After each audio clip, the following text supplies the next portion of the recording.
Welcome to the channel, friends. So today's video is going to be a update video, as well as I'm going to be discussing how to deflood your machine. Say if you go in too deep of water and your machine stalls out, what to do. So I'm going to cover that topic, and first I'll go over the updates on the machine. If you watched the previous videos, you will know that we got into a pretty big predicament with both the 850 and the 1000 XP. Both machines got flooded. So the 850 flooded first because my girlfriend went too deep in water, did not water wheelie enough to keep the front end up, and it just died out. Okay, so it died out with water, took on water in the airbox. I got through it fine in the video, and I water wheelied. I got off my machine because it allows for better flotation, and your body weight is not hanging it down or weighing it down more. Now, the same water pit for my girlfriend here with the 850, she does not have as much success. She has a lot more stuff to learn when it comes to water bogging and mud bogging, so she will most likely learn from this experience because her machine got flooded.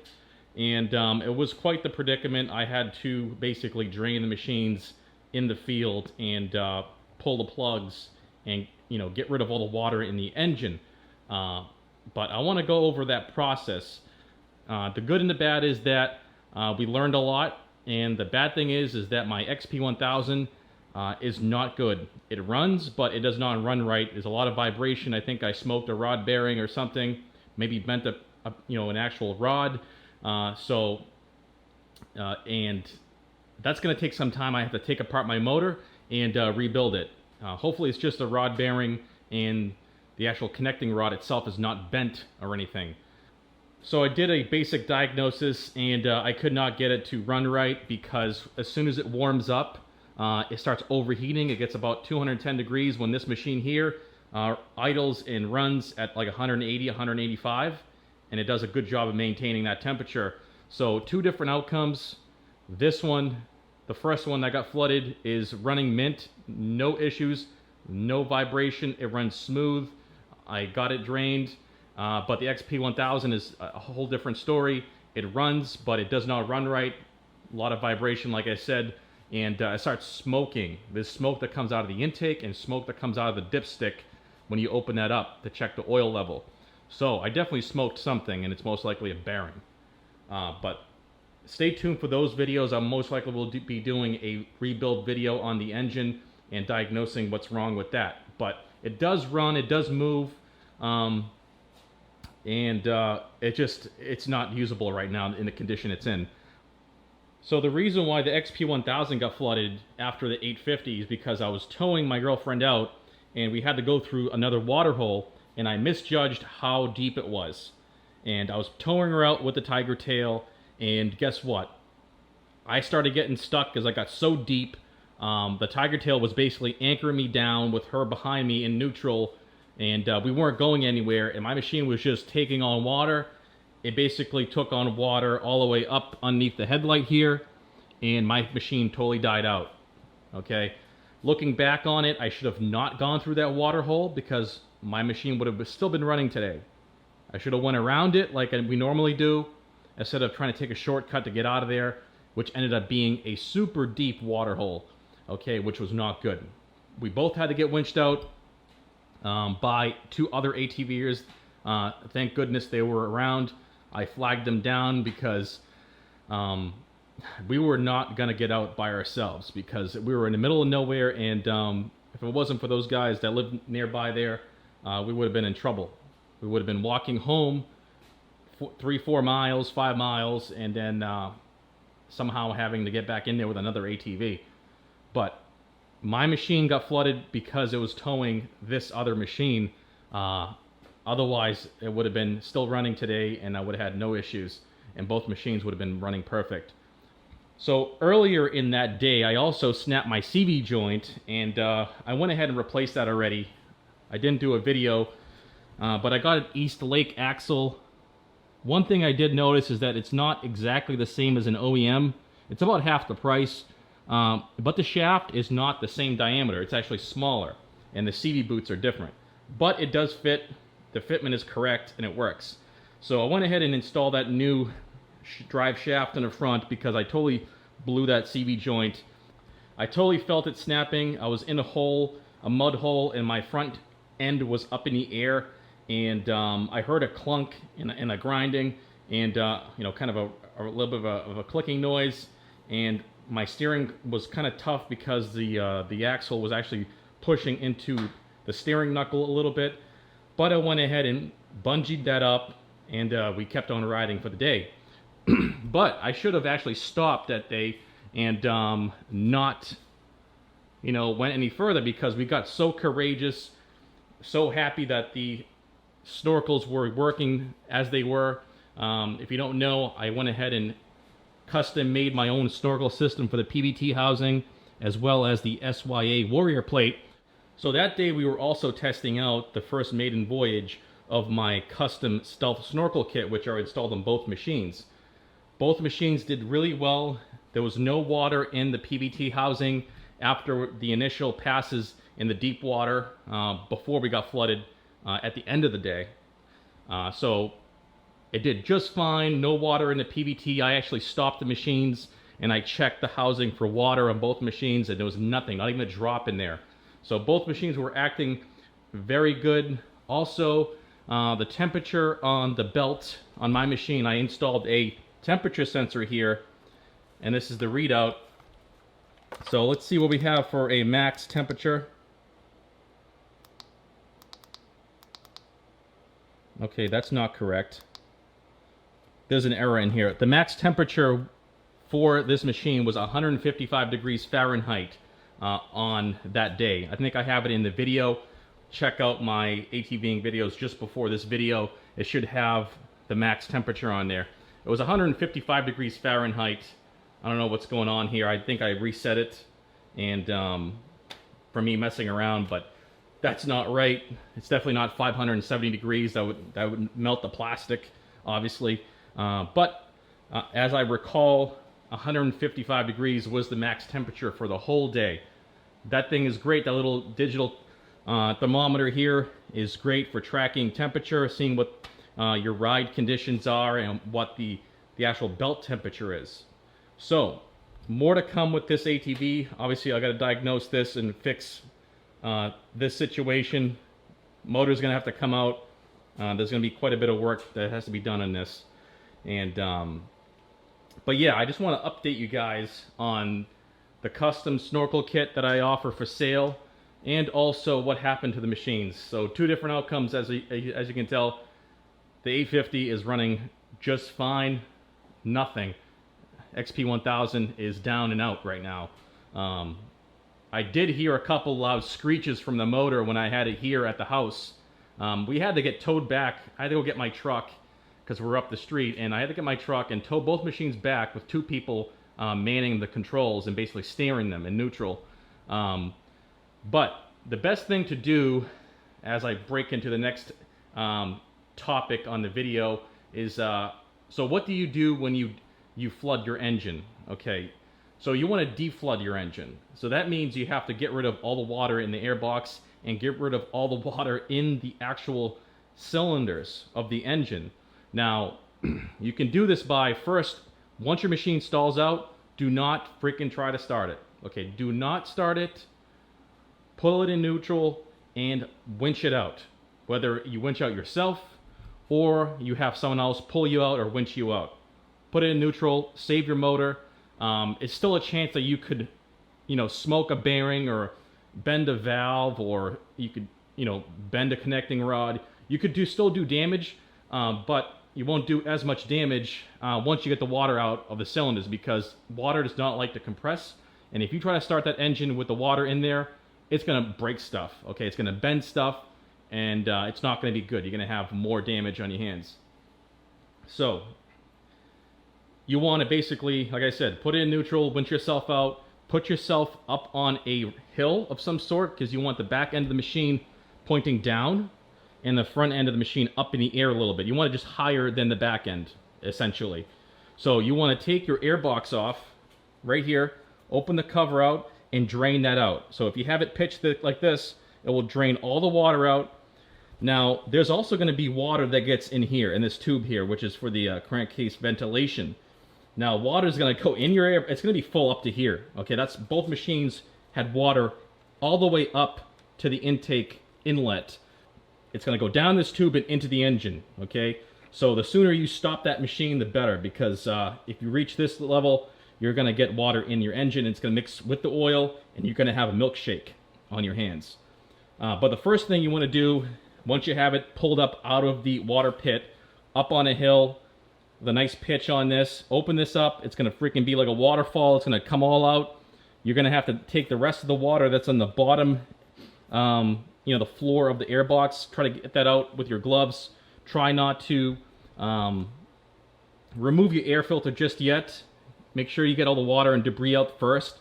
Then you're going to want to have to take your air filter out and get all the debris and crap off of there. But be very careful. Do not put anything back into the opening where the air filter sits on the inside of the box. So open the trap door, drain that. Also, you want to come over here. Some people might not know this, but there's a drain right here. Okay? Right where my finger is, there is a drain.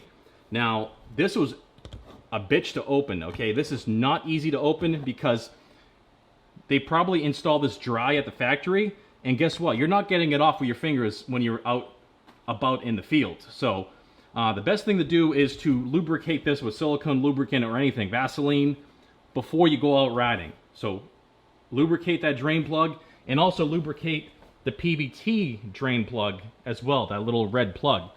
So if you drain it there, it's going to drain this whole air box. Very important, because there's a shit ton of water that sits in this area here, and this cylinder in the back is going to be sucking a bunch of water when you try to start this to evacuate the cylinders once you pull the plugs. So drain your air box, make sure that's lubricated before you go ride, because you are not going to get that out, okay, when you're out there fussing with it, stressed out and not happy. So once you drain that, then you can go ahead and remove your plugs with a supplied tool that comes with the ATV in your little tool pouch. You also need to remove this right here. It's very simple. You just press back on this clip and you kind of shake it till the rod comes out, okay? You have to do that because you won't be able to get to the spark plugs and remove them with a wrench. So pull the plugs out, and then once you do that, make sure nothing gets back into the motor. It's very important. Stay very clean when you do this. Do not do this if you have sand and crap all over the place. You want to do this in a very clean area. Make sure your hands are clean. If you can't do it then and there, it's best just to tow the vehicle home somehow if you can. It's better to work in a garage or workshop where you have compressed air, rags, alcohol to clean things off, and a hose to spray everything down. That's what I did when I came home. I had to pressure wash and hose everything down because I had like 20 pounds of sand and grass and crap all over my engine. All in these like nooks and crannies was just full of sand and all sorts of debris. So it's better off you just draining it. Okay, drain the air box from here and that plug there, and then just tow it home if you can. Okay, very recommended thing to do is just to leave it. Okay, tow it home, get it home so you can work on it in a better environment. If you're doing it out in the field, you're going to end up getting sand in your cylinders, sand in your intake, and sand in your air box, and it's not going to be good. Okay, so the other option is to go ahead and evacuate your cylinders while you're in the field where you're stuck. This is the last resort. Only if you have to do this. Like I said, do it in the garage.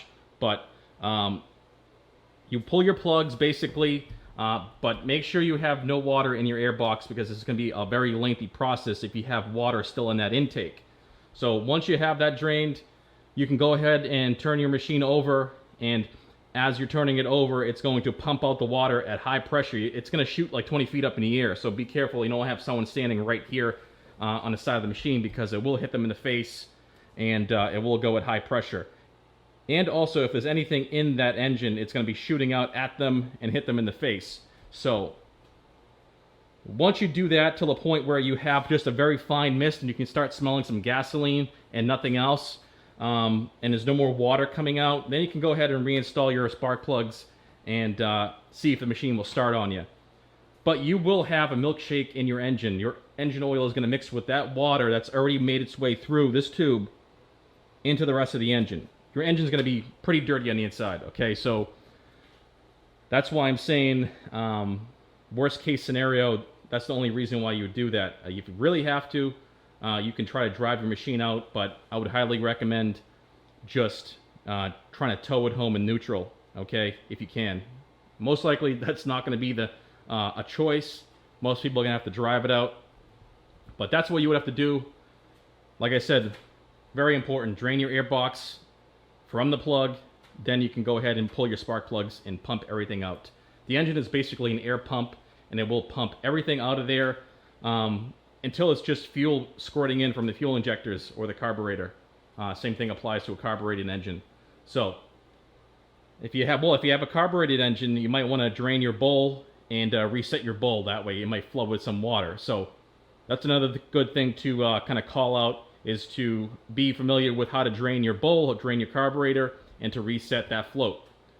But that's basically in a nutshell what to do when you flood your machine and you need to deflood it in order to get it back running in the field, or if you come back to the garage and you're in a better kind of state of mind and in a better environment to be cleaning and fixing stuff. But I still recommend just towing it out of there in neutral if you can. That's the best bet. It does the least amount of damage. There's always a chance of some kind of damage happening because you already took on some water. Okay, like I said, there's two different outcomes here. One machine is perfectly fine, which is somewhat newer. This is a 2020, this is a 2018. My machine always had a lot of valve noise. It always sounded really noisy. And I noticed when I had the valve cover off that the valves were like, had a ton of lash in them, like 20 thousandths. These two here are supposed to have 0 lash on the valve train, which means no gap in between the rocker arm and the actual valve stem tip.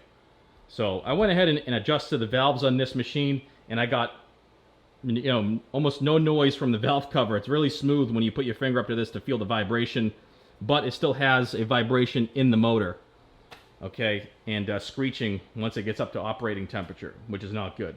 So I can't wait to get this thing torn apart and to figure out what's going on. That way I can get it back up and running. I'm not too worried. I'm hoping it's a very simple thing like a bearing or something, but we'll see. We'll see how it goes. I'll be diving into this in the next week or two and taking on this project and getting this machine back up and running. I also came up with a new design on the airbox snorkel to hopefully prevent this type of situation. I'm going to flip this plate around this way to the back, and as you can see there, that's what it looks like. Check out my previous video on the install of this. But if I flip this around 180 degrees and then I come up with a 90 and then have a snorkel that comes up this way, so if that day we both had snorkels that came at least up to the key here for the engine intake, we would have been fine. So I want to get something that's going to come up through this black panel here in this area, come right up and terminate right about here. That way at least the engine will still be running even though the PVT housing may get flooded, because that's the termination point for the PVT here. That's easy enough to drain. There's no damage that occurs when you flood the PVT housing, but when you flood the engine, that's where major damage happens. So I'm going to go ahead and extend that, and I'll probably put that on a video for you guys coming up soon. And I think that's about it for this video. I think I covered all the updates. I snapped that axle. I'm not too happy with what happened, but it is what it is. When you start doing some hardcore riding, you're going to end up breaking your machine. It just happens. So I'm glad I'm able to fix it, and I know how to rebuild motors. As you can see, I have the Corvette still all apart here. I'm in the middle of porting out the supercharger and porting out the snout. Check out my videos on that. I'm doing heads cam, full max effort build. Should be over 900 wheel on the C6 ZR1 here. But I think that's going to be it for the video, guys. I really hope you enjoyed the video, and if you have any questions or comments, please place them right down below. And if you haven't subscribed to the channel already, please go ahead and do so. I want to thank you guys for watching, and I'll see you on the next video.